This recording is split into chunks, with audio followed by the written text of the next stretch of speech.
चमकेला। पूर्व से आवे शिवा शंकर भोला हो कि पश्चिम से आवे गौरा पार्वती।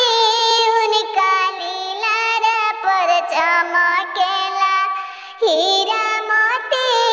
उनका लीला पर चमकेला हीरा मोती। उनका लीला पर चमकेला।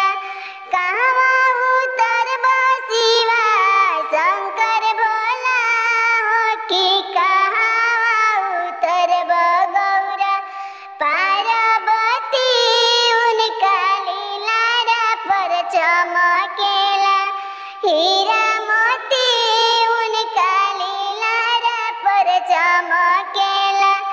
काई खियाइबो शिवा शंकर भोला हो कि काई खियाइबो गौरा पार्वती।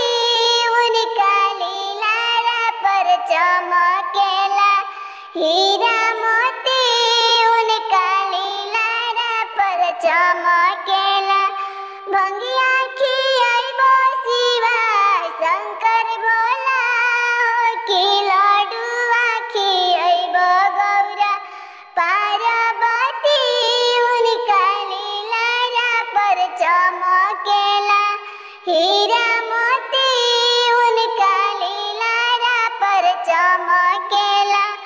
कहवा से आवे शिवा शंकर भोला हो कि कहवा से आवे गौरा पार्वती।